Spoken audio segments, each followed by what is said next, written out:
मेरे सभी निरंकारी संत महात्मा भाई बहन माताओं के चरणों में प्यार भरा नतमस्तक होके धन्यकार जी।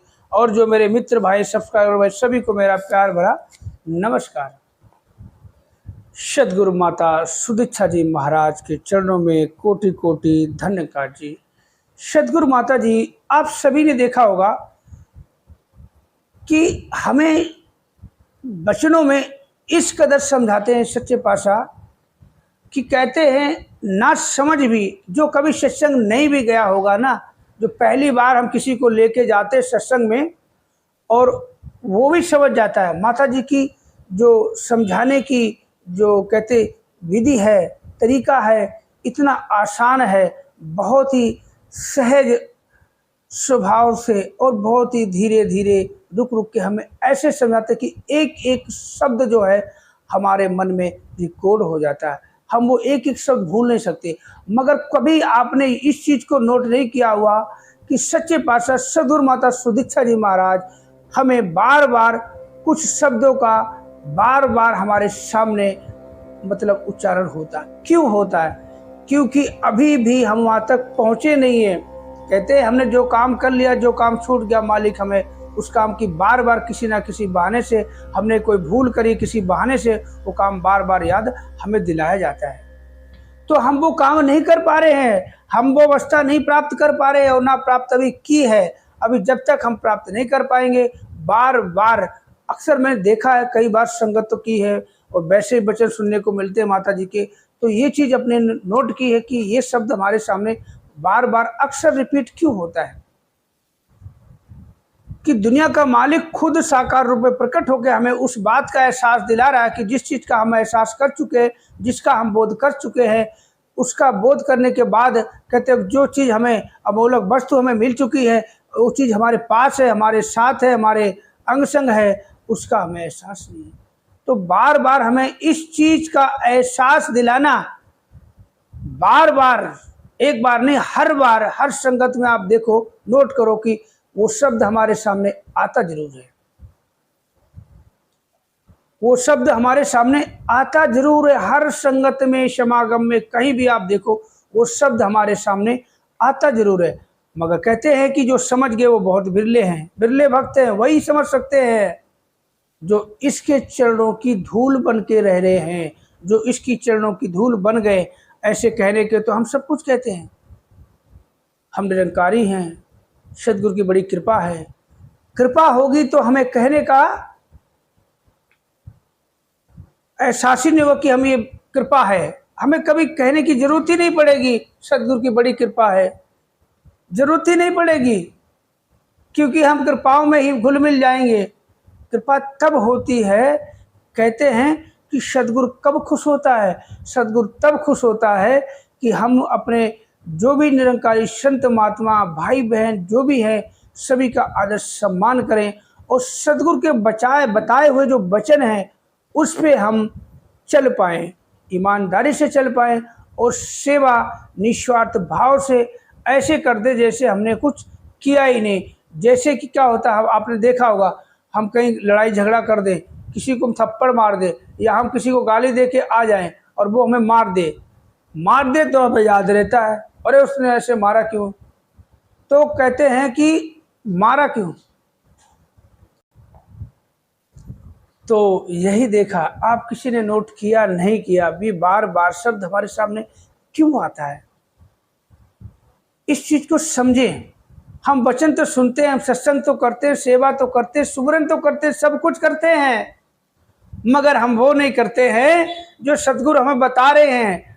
खुल के नहीं बताएंगे हमें कि ये काम मत करना, सेवा करना भूल जाना, सत्संग करना भूल जाना, सुमरन करना भूल जाना।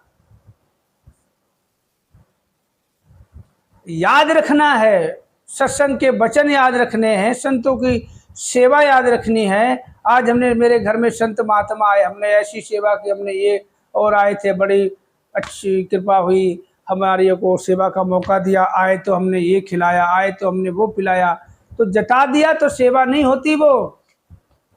और एक शब्द जो है जिसके बारे में वीडियो हम बना रहे हैं, आपको बता रहे हैं कि इस चीज़ को कहते हैं महसूस जब तक हमें एहसास नहीं होता है तो समझ लो हम पे कृपा नहीं हुई।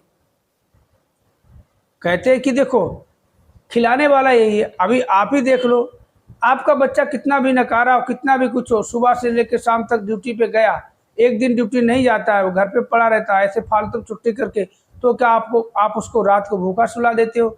नहीं ना, आप खाना खिलाते हो। और ये तो जगत पिता है, जगदीश्वर है, सदगुरु माता सुदीक्षा जी। इसके कितने रूप कहो, ये राम भी है, ये श्याम भी है, ये सब कुछ यही है। तो इसको किस रूप में आप देखना पसंद करते हो, उसी रूप में आता है। तो जब आप अपने बच्चे को भूखा नहीं सुला सकते हो रात को, वो ड्यूटी नहीं गया, कुछ भी नहीं किया, पड़ा सो रहा था, सुबह से नहाया नहीं, धोया नहीं, कपड़े नहीं चेंज किए, वैसे वैसा, फिर भी अपने बच्चे को भूखा नहीं सुलाओगे, तो ये तो परम पिता है। जितने भी इस धरती पे जीव जंतु हैं, जिसमें भी प्राण है, सबका मालिक तो यही सदगुरु माता सुदीक्षा जी महाराज जी है। इस साकार रूप में हमें संबोधित कर रहे हैं, जगह जगह पे हमें बुला के एकत्रित करके हमें संबोधित करते हैं कि कहते हैं कि मानव सेवा, नर सेवा, कहते मानव एकता दिवस मनाया जाता है। अभी समागम आने वाला है, अभी चंद दिनों में समागम की मतलब बहुत ही धूम मचेगी। मगर समागम क्या है, समागम के बारे में भी लोगों को शायद ही कहते मरम उसका कहते ना कि निचोड़ क्या निकलता है, जो एक शब्द मुख से निकलता है उस शब्द का निचोड़ क्या है। जब तक हमें निचोड़ समझ में नहीं आएगा, निचोड़ समझ में आ गया और उस निचोड़ को हम अपने जीवन में नहीं डालते, बार बार कहने को सुनने को सब कुछ मिलता कि ज्ञान कर्म में ढल जाए तो जीवन का श्रृंगार बने। सदगुरु माता सुदीक्षा जी महाराज, जितनी भी संगतें मिली हैं हमें करने को बहुत ही अच्छा लगता है। वो पल अच्छा होता है, वो दिन अच्छा होता है और वो स्थान अच्छा होता है जहाँ संत महात्मा चारों तरफ ब्रह्म ज्ञानी संत कहते हैं, ब्रह्म ज्ञानी को खोजे महेश्वर, ब्रह्म ज्ञानी आप ही परमेश्वर, ब्रह्म ज्ञानी का सकल आकार, ब्रह्म ज्ञानी ही आप ही निरंकार। तो इतनी बड़ी पदवी देने के बाद हम वो काम क्यों नहीं करते? बार बार एक शब्द अक्सर, आप जो भी वीडियो देख रहा है, इस वीडियो के बाद आप नोट करना, माता जी जरूर कहती है। माता जी का वैसे भी हम जब सत्संग भवन में जाते हैं या कहीं वैसी लोकल संगतें होती हैं, उसमें भी हमें शब्दों का उच्चारण ये सुनने को मिलता है। क्यों मिलता है? कहते हैं वो महात्मा जी के वचन आए, वो महात्मा जी स्टेज पे थे। अरे महात्मा जी तो आवाज़ तो यही सदगुरु दे रहा है, समझा तो हमें यही सदगुरु रहा है। इस शरीर को जब सदगुरु चला रहा है तो हर किसी में सदगुरु का भाषा वही बोल रहा है।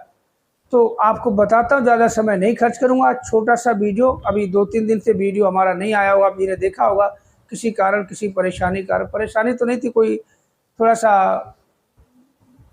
हो गया था कहीं बिजी, तो सोचा कि नहीं ऐसा नहीं करना चाहिए, इसमें अपडेट होना चाहिए। तो एक शब्द वो आपको बताता हूँ, बड़े ध्यान से सुनना। आपने देखा होगा कि कुछ ही वचनों में आए, मगर ये शब्द आता कि हर समय इस निरंकार के एहसास में रहना है, इस निरंकार को अंग संग जान के, इसको सामने हाजिर नाजिर मान के सुमरन करना है, इसके एहसास में हमेशा रहना। मगर एहसास में रहता कौन है? हम कोई नहीं रहते एहसास में, हम सब अपने आप में रहते हैं। एहसास में बिरले भक्ति होंगे, हम तो कहते हैं बिरले भक्ति होंगे जो हरदम इसके एहसास में रहते हैं। कोई मार के चला जाए तू ही निरंकार, कोई गाली दे के चला जाए तू ही निरंकार, कोई छीन ले कुछ तू ही निरंकार, कोई दे दे तू ही निरंकार, धूप है तू ही निरंकार, बरसात है तू ही निरंकार, गर्मी लग रही तू ही निरंकार, ठंड लग रही है तू ही निरंकार, भूखा है तू ही निरंकार, पेट भर गया तो भी तू ही निरंकार। तो जब इस तरह से कि जो भी अब हमारे मुख से यही शब्द निकले, कैसी व्यवस्था, कोई ऐसा काम कर दे जो बहुत ही गुस्से लायक है, उसको मारने लायक है, फिर भी बोले तू ही निरंकार। कि इक्को नूर है शब्द अंदर, नर है चाहे नारी हो, ब्राह्मण क्षत्रिय वैश्य हरिजन इकदी खलक सारी है। जब ये सत्य है तो तू ही निरंकार कहो। जो आपको गाली देके चला गया वो भी तो यही है, तू ही निरंकार कहो। ठंड बहुत तेज लग रही है, कपकपी हो रही है, कपड़े आपके पास से ठुठरन हो रही है, तू ही निरंकार कहो। गर्मी हो रही है, हवा नहीं चल रही है, पंखा नहीं है, पसीने आ रहे हैं, बहुत शरीर में चिलबलाहट मच रही है, तू ही निरंकार कहो। भूख लगी है, खाने का इंतजाम नहीं है, पेट में चूहे दौड़ रहे हैं, तो निरंकार कहो। कि जब ऐसी अवस्था हो जाएगी तो दास का मानना है कि हो सकता है ये शब्द हमारे सामने ना आए, क्योंकि हम सभी इसके भाड़े में, जब तक हम इसके भाड़े में नहीं रहेंगे कि परम पिता परमात्मा कण कण तेरा वास, करन करावन हार तू सब कुछ तेरे पास, अंग संग तेनु देख के अवतार करे अरदास, तू राजा अधिराज है मैं दासंदा दास।